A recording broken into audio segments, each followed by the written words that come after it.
Indian premiere league यानी IPL के 2022 के सीजन के लिए अभी बहुत कुछ होना है। आईपीएल के नए सीजन की 2 नई टीमों को पहले तो अपने 3-3 खिलाड़ी चुनने हैं, जबकि इसके बाद मेगा ऑक्शन होना है। इसके बाद ही आईपीएल के 15वें सीजन का आयोजन संभव हो पाएगा। हालांकि इस बीच कोरोना ने फिर से खेलों की दुनिया पर ब्रेक लगाने का काम किया है।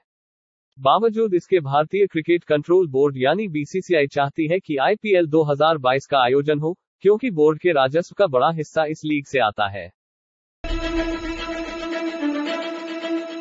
सीएम योगी आदित्यनाथ शुक्रवार को भरोहिया में आयोजित कार्यक्रम में गोरखपुर को 67.79 करोड़ रुपए लागत की 20 परियोजनाओं की सौगात देंगे। इनमें 50.48 करोड़ रुपए लागत की 15 परियोजनाओं का लोकार्पण तथा 17.31 करोड़ रुपए लागत की 5 परियोजनाओं का शिलान्यास शामिल है। इसके साथ ही मुख्यमंत्री ब्लॉक परिसर में ब्रह्मलीन महंत अवेद्यनाथ की प्रतिमा का अनावरण एवं नवनिर्मित मंच का लोकार्पण भी करेंगे। प्रधानमंत्री नरेंद्र मोदी के काफिले को रोकने को लेकर भाजपा मुखर है। घटना के विरोध में पुतला दहन व मोमबत्ती जुलूस भी निकाले जा रहे हैं।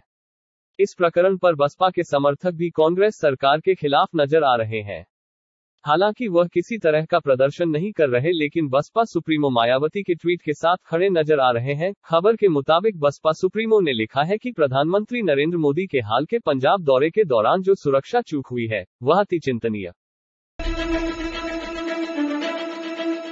स्वरा भास्कर परिवार सहित हुई कोरोना पॉजिटिव हुए। उनका कहना है कि डबल वैक्सीन ली है, उम्मीद है जल्द सब ठीक हो जाएगा। स्वरा और उनका परिवार इस वक्त आइसोलेशन में है और सभी नियमों का पालन कर रहा है। उन्होंने बताया कि वह डबल वैक्सीन ले चुकी है, उम्मीद है कि जल्द ही सब कुछ ठीक हो जाएगा। स्वरा ने सोशल मीडिया पर इसकी जानकारी देते हुए अपने पोस्ट में लिखा, 5 जनवरी 2022 से कोविड के लक्षण दिखने शुरू हुए। टेस्ट ने इसकी पुष्टि की है। मैं और मेरा परिवार 5 जनवरी की शाम से आइसोलेशन में है और मैं सभी जरूरी एहतियात बरत रही हूं। 2 दिन पहले उत्तर कोरिया द्वारा किए गए हाइपरसोनिक मिसाइल परीक्षण से जापान काफी सहमा हुआ है। इसको देखते हुए जापान और अमेरिका ने एक ऐसी तकनीक विकसित करने पर जोर दिया है जिससे इस तरह के खतरों से बचा जा सके। बता दें, इसकी जानकारी देते हुए ब्लिंकन ने कहा, हम एक नए रिसर्च एंड डेवलपमेंट की शुरुआत कर रहे हैं। इससे हमारे वैज्ञानिकों, हमारे इंजीनियर्स और प्रोग्राम मैनेजर्स को एक ऐसी तकनीक विकसित करने में मदद मिलेगी जिससे हाइपरसोनिक मिसाइल समेत दूसरे खतरे, जिसमें स्पेस बेस्ड कैपेबिलिटी शामिल है, को समय रहते रोका जा सकेगा। इस समझौते से आपसी सहयोग भी आसान हो जाएगा। पाकिस्तान की आयशा मलिक सुप्रीम कोर्ट की पहली महिला न्यायाधीश बनेंगी। खबरों की माने तो पाकिस्तान के न्यायिक आयोग ने बहुमत से सुप्रीम कोर्ट के न्यायाधीश के तौर पर उनकी प्रोन्नति को मंजूरी दी। अब संसदीय समिति उनके नाम पर विचार करेगी। आमतौर पर संसदीय समिति न्यायिक आयोग की सिफारिश को मंजूर कर लेती है। एक उच्चाधिकार समिति द्वारा उनकी पदोन्नति को मंजूरी दिए जाने के बाद पाकिस्तान गुरुवार को सुप्रीम कोर्ट की पहली महिला न्यायाधीश की नियुक्ति के करीब पहुंच गया।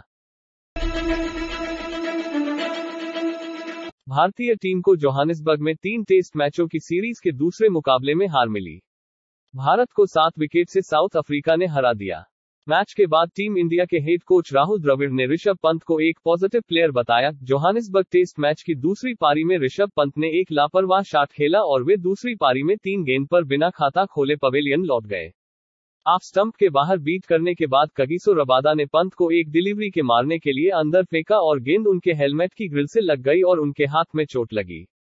अगली ही गेंद पर पंत ने रबादा की एक शॉट गेंद को मारने का प्रयास किया, लेकिन वे आउट हो गए। बॉलीवुड एक्ट्रेस सुष्मिता सेन हमेशा से ही इंडस्ट्री में अपने बेबाक अंदाज और जिंदादिली के लिए जानी जाती है। वह बिना किसी संकोच फैंस के साथ अपनी जिंदगी से जुड़ी बातें शेयर करती रहती हैं।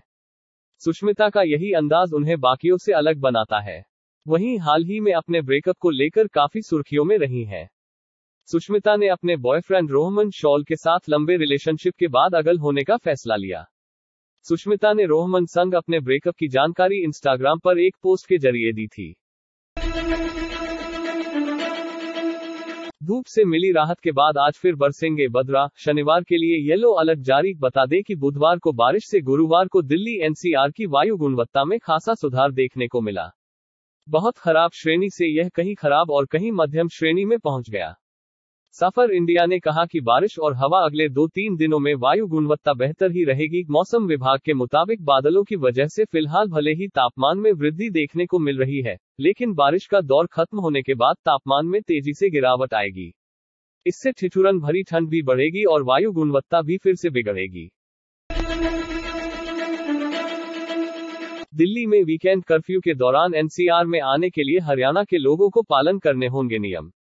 खबर के मुताबिक राष्ट्रीय राजधानी दिल्ली में कोरोना संक्रमण के मामले तेजी से बढ़ रहे हैं, वहीं ओमिक्रॉन से संक्रमित राज्यों की लिस्ट में भी दिल्ली दूसरे नंबर पर है। गंभीर हालात को देखते हुए दिल्ली सरकार ने पिछले दिनों तमाम पाबंदियों के साथ नाइट कर्फ्यू व वीकेंड कर्फ्यू भी लागू कर दिया।